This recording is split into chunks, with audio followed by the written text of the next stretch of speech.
Hello दोस्तों, आज मैं आपको सुनाने जा रही हूँ मुंशी प्रेमचंद द्वारा लिखी कहानी माँ का दूसरा और अंतिम भाग।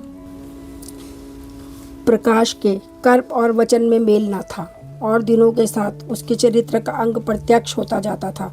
जहीन था ही, विश्वविद्यालय से उसे वजीफे मिलते थे। करुणा भी उसकी यथेष्ट सहायता करती थी, फिर भी उसका खर्च पूरा न पड़ता था। वह मितव्ययता और सरल जीवन पर विद्वता से भरे हुए व्याख्यान दे सकता था, पर उसका रहन सहन फैशन के अंधभक्तों से जौ भर घट करना था। प्रदर्शन की धुन उस पर हमेशा सवार रहती थी।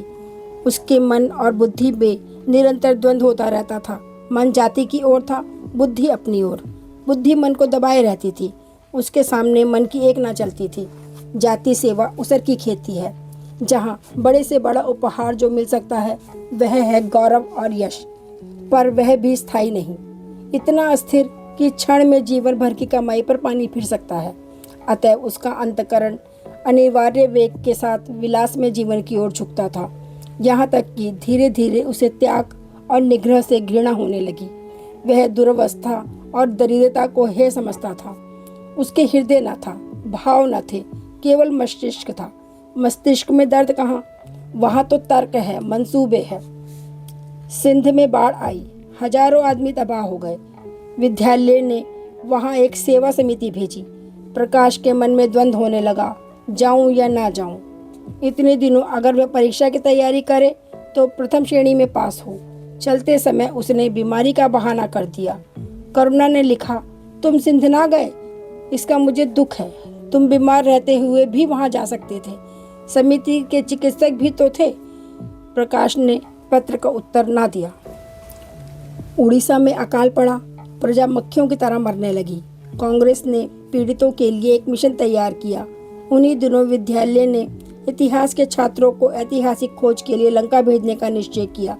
करुणा ने प्रकाश को लिखा, तुम उड़ीसा जाओ, किंतु प्रकाश लंका जाने को लालायित था। वह कई दिन इसी दुविधा में रहा। अंत को सिलोन ने उड़ीसा पर विजय पाई। करुणा ने अब की बार उसे कुछ न लिखा, चुपचाप रोती रही। सिलोन से लौटकर प्रकाश छुट्टियों में घर गया। करुणा उससे खिंची खिंची रही। प्रकाश मन में लज्जित हुआ और संकल्प किया कि अब की बार कोई अवसर न आया तो अम्मा को अवश्य प्रसन्न करूंगा। यह निश्चय करके वह विद्यालय लौटा। लेकिन यहाँ आते ही फिर परीक्षा की फिक्र सवार हो गई। यहाँ तक कि परीक्षा के दिन आ गए, मगर इम्तहान से फुर्सत पाकर भी प्रकाश घर न गया। विद्यालय के एक अध्यापक कश्मीर सैर करने जा रहे थे। प्रकाश उन्हीं के साथ कश्मीर चल खड़ा हुआ।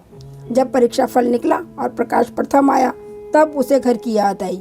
उसने तुरंत करुणा को पत्र लिखा और अपने आने की सूचना दी। माता को प्रसन्न करने के लिए उसने 2-4 शब्द जाति सेवा के विषय में भी लिखे। अब मैं आपकी आज्ञा का पालन करने को तैयार हूँ। मैंने शिक्षा संबंधी कार्य करने का निश्चय किया है। इसी विचार से मैंने यह विशिष्ट स्थान प्राप्त किया है। हमारे नेता भी तो विद्यालयों के आचार्यों ही का सम्मान करते हैं। अभी तक इन उपाधियों के मोह से वे मुक्त नहीं हुए हैं। हमारे नेता भी योग्यता, सदुत्साह, लगन का उतना सम्मान नहीं करते जितना उपाधियों का। अब मेरी इज्जत करेंगे और जिम्मेदारियों का काम सौंपेंगे। जो पहले मांगे भी ना मिलता था। करुणा की आस फिर बंधी। विद्यालय खुलते ही प्रकाश के नाम रजिस्ट्रार का पत्र पहुंचा। उन्होंने प्रकाश को इंग्लैंड जाकर विद्याभ्यास करने के लिए सरकारी वजीफे की मंजूरी की सूचना दी थी। प्रकाश पत्र हाथ में लिए हर्ष के उन्माद में जाकर माँ से बोला, अम्मा, मुझे इंग्लैंड जाकर पढ़ने के लिए सरकारी वजीफा मिल गया। करुणा ने उदासीन भाव से पूछा, तो तुम्हारा क्या इरादा है? प्रकाश, मेरा इरादा? ऐसा अवसर पाकर भला कौन छोड़ता है? करुणा, तुम तो स्वयं सेवकों में भर्ती होने जा रहे थे। प्रकाश, तो आप समझती हैं स्वयं सेवक बन जाना ही जाति सेवा है? मैं इंग्लैंड में जाकर भी तो कार्य सेवा का कर सकता हूँ। और अम्मा, सच पूछो तो एक मजिस्ट्रेट अपने देश का जितना उपकार कर सकता है उतना 1000 स्वयं सेवक मिलकर भी नहीं कर सकते। मैं तो सिविल सर्विस की परीक्षा में बैठूंगा और मुझे विश्वास है कि मैं सफल हो जाऊंगा। करुणा ने चकित होकर पूछा, तो क्या तुम मजिस्ट्रेट हो जाओगे? प्रकाश, सेवा भाव रखने वाला एक मजिस्ट्रेट कांग्रेस के 1000 सभापतियों से ज़्यादा उपकार कर सकता है। अखबारों में उसकी लंबी लंबी तारीफें न छपेंगी, उसकी वक्तृताओं पर तालियां न बजेंगी। जनता उसके जुलूस की गाड़ी न खींचेगी और न विद्यालयों के छात्र उसको अभिनंदन पत्र देंगे, पर सच्ची सेवा मजिस्ट्रेट ही कर सकता है। करुणा ने आपत्ति के भाव से कहा, लेकिन यही मजिस्ट्रेट तो जाति की सेवाओं को सजाएं देते हैं, उन पर गोलियां चलाते हैं। प्रकाश, अगर मजिस्ट्रेट के हृदय में परोपकार का भाव है तो वह नरमी से वही काम करता है जो दूसरे गोलियां चलाकर भी नहीं कर सकते। करुणा, मैं ये नहीं मानूंगी। सरकार अपने नौकरों को इतनी स्वाधीनता नहीं देती, वह एक नीति बना देती है और हर सरकारी नौकर को उसका पालन करना पड़ता है। सरकार की पहली नीति यह है कि वे दिन दिन अधिक संगठित और दृढ़ हों। इसके लिए स्वाधीनता के भावों का दमन करना जरूरी है। अगर कोई मजिस्ट्रेट इस नीति के विरुद्ध काम करता है तो वह मजिस्ट्रेट ना रहेगा। वह हिंदुस्तानी था जिसने तुम्हारे बाबूजी को जरा सी बात पर 3 साल की सजा दे दी।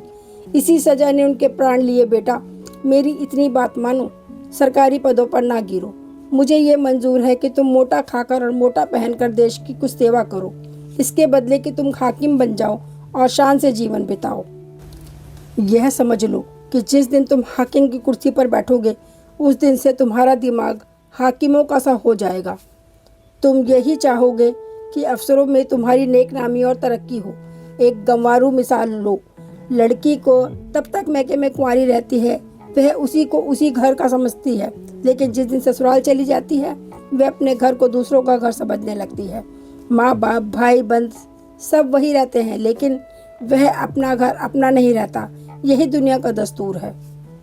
प्रकाश ने खींच कर कहा, तो क्या आप यही चाहती हैं कि मैं जिंदगी भर चारों तरफ ठोकरें खाता फिरूं? करुणा कठोर नेत्रों से देखकर बोली, अगर ठोकर खाकर आत्मा स्वाधीन रह सकती है तो मैं कहूँगी ठोकर खाना अच्छा है। प्रकाश ने निश्चयतात्मक भाव से कहा, तो आपकी यही इच्छा है? करुणा ने उसी स्वर में उत्तर दिया, हाँ, मेरी यही इच्छा है। प्रकाश ने कुछ जवाब ना दिया, उठकर बाहर चला गया और तुरंत रजिस्ट्रार को इनकारी पत्र लिख भेजा।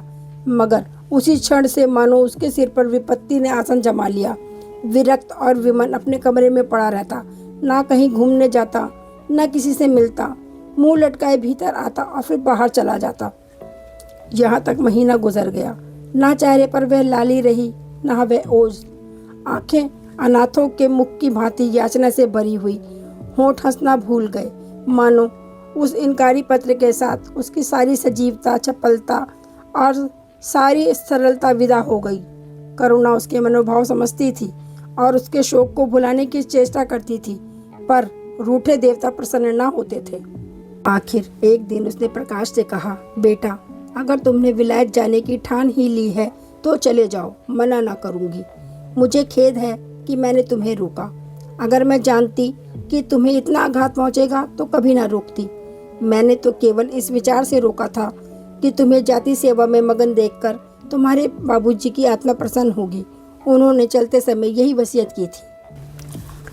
प्रकाश ने रुखाई से जवाब दिया, अब क्या जाऊंगा? इनकारी खत लिख चुका। मेरे लिए कोई अब बैठा थोड़े ही होगा, कोई दूसरा लड़का चुन लिया होगा। और फिर करना ही क्या है? जब आपकी मर्जी है कि गांव गांव की खाक छानता फिरूं तो वही सही। करुणा का गर्व चूर चूर हो गया। इस अनुमति से उसने बाधा का काम लेना चाहा था, पर सफल ना हुई। बोली, अभी कोई ना चुना गया होगा, लिख दो, मैं जाने को तैयार हूँ। प्रकाश ने झुंझला कर कहा, अब कुछ नहीं हो सकता, लोग हंसी उड़ाएंगे। मैंने तय कर लिया है कि जीवन को आपकी इच्छा के अनुकूल बनाऊंगा। करुणा, तुमने अगर शुद्ध मन से ये इरादा किया होता तो यूं ना रहते। तुम मुझसे सत्याग्रह कर रहे हो। अगर मन को दबाकर मुझे अपनी राह का कांटा समझकर तुमने मेरी इच्छा पूरी की भी तो क्या? मैं तो सब जानती हूँ कि तुम्हारे मन में आप ही आप सेवा का भाव उत्पन्न होता। तुम आज ही रजिस्ट्रार साहब को पत्र लिख दो। प्रकाश, अब मैं नहीं लिख सकता। तो इसी शोक में तने बैठे रहोगे? लाचारी है। करुणा ने और कुछ ना कहा। जरा देर में प्रकाश ने देखा कि वह कहीं जा रही हैं, मगर वह कुछ नहीं बोला। करुणा के लिए बाहर जाना कोई असाधारण बात ना थी, लेकिन जब संध्या हो गई और करुणा ना आई तो प्रकाश को चिंता होने लगी। अम्मा कहाँ गई? यह प्रश्न बार बार उसके मन में उठने लगा। प्रकाश सारी रात द्वार पर बैठा रहा। भांति भांति की शंकाएं मन में उठान लेने लगी। उसे अब याद आया, चलते समय करुणा कितनी उदास थी, उसकी आंखें कितनी लाल थीं। ये बातें प्रकाश को उस समय क्यों न नजर आई? वह क्यों स्वार्थ में अंधा हो गया था? हाँ, अब प्रकाश को याद आया, माता ने साफ सुथरे कपड़े पहने थे, उनके हाथ में छतरी भी थी। तो क्या वह बहुत दूर गई हैं? किससे पूछूं? अनिष्ट के भय से प्रकाश रोने लगा। सावन की अंधेरी भयानक रात थी। आकाश में श्याम मेघाएं भीषण स्वप्न की भांति छाई हुई थी। प्रकाश रह रहकर आकाश की ओर देखता था, मानो करुणा उन्हीं मेघमालाओं में छिपी बैठी है। उसने निश्चय किया, सवेरा होते ही माँ को खोजने चलूंगा। और अगर किसी ने द्वार खटखटाया, प्रकाश ने दौड़कर खोला तो देखा करुणा खड़ी है। उसका मुखमंडल इतना खोया हुआ, इतना करुण था, जैसे आज ही उसका सुहाग उठ गया हो, जैसे संसार में अब उसके लिए कुछ नहीं रहा, जैसे वह नदी के किनारे खड़ी अपनी लदी हुई नाव को डूबते देख रही हो और कुछ कर नहीं सकती। प्रकाश ने अधीर होकर पूछा, अम्मा कहाँ चली गई थी? बहुत देर लगाई? करुणा ने भूमि की ओर ताकते हुए जवाब दिया, एक काम से गई थी, देर हो गई। यह कहते हुए उसने प्रकाश के सामने वह बंद लिफाफा फेंक दिया। प्रकाश ने उत्सुक होकर लिफाफा उठा लिया। ऊपर ही विद्यालय की मुहर थी। तुरंत ही लिफाफा खोलकर पड़ा। हल्की सी लालिमा चेहरे पर दौड़ गई। पूछा, यह तुम्हें कहाँ मिल गया अम्मा? करुणा, तुम्हारे रजिस्ट्रार के पास से लाई हूँ। क्या तुम वहाँ चली गई थी? और क्या करती? कल तो गाड़ी का समय ना था, मोटर ले ली थी। प्रकाश एक क्षण तक मौन खड़ा रहा, फिर कुंठित स्वर में बोला, जब तुम्हारी इच्छा नहीं है तो मुझे क्यों भेज रही हो? करुणा ने विरक्त भाव से कहा, इसीलिए कि तुम्हारी जाने की इच्छा है। तुम्हारा ये मलिन वेश नहीं देखा जाता। अपने जीवन के 30 वर्ष तुम्हारी हित कामना पर अर्पित कर दिए। अब तुम्हारी महत्वाकांक्षा की हत्या नहीं कर सकती। तुम्हारी यात्रा सफल हो, यही हमारी हार्दिक अभिलाषा है। करुणा का कंठ रुद्ध गया और कुछ न कह सकी। प्रकाश उसी दिन से यात्रा की तैयारियां करने लगा। करुणा के पास जो कुछ था वह सब खर्च हो गया। कुछ ऋण भी लेना पड़ा। नए सूट बने, सूटकेस लिए गए। प्रकाश अपनी धुन में मस्त था। कभी किसी चीज़ की फरमाइश लेकर आता, कभी किसी चीज़ की। करुणा इस एक सप्ताह में इतनी दुर्बल हो गई है। उसके बालों पर कितनी सफ़ेदी आ गई है, चेहरे पर कितनी झुर्रियाँ पड़ गई हैं। वह उसे कुछ न नजर आता। उसकी आंखों में इंग्लैंड के दृश्य समाये हुए थे। महत्वाकांक्षा आंखों पर पर्दा डाल देती है। प्रस्थान का दिन आया। आज कई दिनों के बाद धूप निकली थी। करुणा स्वामी ने पुराने कपड़ों को बाहर निकाल रही थी। उनकी गाढ़ी की चादरें, खद्दर के कुर्ते, पजामे और लिफाफ अभी तक संदूक में संचित थे। प्रतिवर्ष वे धूप में सुखाए जाते और झाड़ पोंछ कर अंदर रख दिए जाते थे। करुणा ने आज फिर उन कपड़ों को निकाला, मगर धूप सुखाकर रखने के लिए नहीं, गरीबों में बांट देने के लिए। वह आज पति से नाराज है। वह लुटिया, डोर और घड़ी जो आदित्य की चिरसंगनी थी और उनकी 20 वर्ष से करुणा ने उपासना की थी, आज निकालकर आंगन में फेंक दी गई। वह झोली जो बरसों आदित्य के कंधों पर आरूढ़ रह चुकी थी, आज कूड़े में डाल दी गई। वह चित्र जिसके सामने 20 वर्ष से करुणा सिर झुकाती थी, आज वही निर्दयता से भूमि पर डाल दिया गया। पति की कोई स्मृति चिन्ह वह अब अपने घर में नहीं रखना चाहती। उसका अंतःकरण शोक और निराशा से विदीर्ण हो गया है और पति के सिवा वह किस पर क्रोध उतारे? कौन उसका अपना है? वह किससे अपनी व्यथा कहे, किसे अपनी छाती चीर कर दिखाए? वे होते तो क्या प्रकाश दास्ता की जंजीरें गले में डालकर फूला ना समाता? उसे कौन समझाए कि आदित्य भी इस अवसर पर पछताने के सिवा और कुछ ना कर सकते थे। प्रकाश के मित्रों ने आज उसे विदाई का भोज दिया था। वहां से वह संध्या समय कई मित्रों के साथ मोटर पर लौटा। सफर का सामान मोटर पर रख दिया गया। तब वह अंदर जाकर माँ से बोला, अम्मा जाता हूँ, बम्बई पहुंचकर पत्र लिखूंगा। तुम्हें मेरी कसम, रोना मत और मेरे खतों का जवाब जरूर देना। जैसे किसी लाश को बाहर निकालते समय समधियों का धैर्य टूट जाता है, रुके हुए आंसू लुढ़क पड़ते हैं और शोक की तरंगें उठने लगती हैं, वही दशा करुणा की हुई। कलेजे में एक हाहाकार हुआ। जिसने उसकी दुर्बल आत्मा के एक एक अणु को कंपा दिया। मालूम हुआ पांव जमीन में फिसल गया है और वह लहरों में बही जा रही है। उसके मुख से शोक या आशीर्वाद का एक भी शब्द ना निकला। प्रकाश ने उसके चरण छुए, अश्रु जल से माता के चरणों को पखारा, फिर बाहर चला। करुणा पाषाण मूर्ति की तरह खड़ी थी। सहसा ग्वाले ने आकर कहा, बहू जी, भैया चले गए, बहुत रोते थे। तब करुणा की समाधि टूटी। देखा सामने कोई नहीं है। घर में मृत्यु का सा सन्नाटा छाया हुआ है और मानो हृदय की गति बंद हो गई है। सहसा करुणा की दृष्टि ऊपर उठ गई। उसने देखा कि आदित्य अपनी गोद में प्रकाश की निर्जीव देह लिए खड़े रो रहे हैं। करुणा पछाड़ खाकर गिर पड़ी। करुणा जीवित थी, पर संसार में उसका कोई नाता ना था। उसका छोटा सा संसार, जिसे उसने अपनी कल्पनाओं के हृदय में रचा था, स्वप्न की भांति अनंत में विलीन हो गया था। जिस प्रकाश को सामने देखकर वह जीवन की अंधेरी रात में भी हृदय में आशाओं की संपत्ति लिए जी रही थी, वह बुझ गया और संपत्ति लुट गई। अब ना कोई आश्रय था और ना उसकी जरूरत।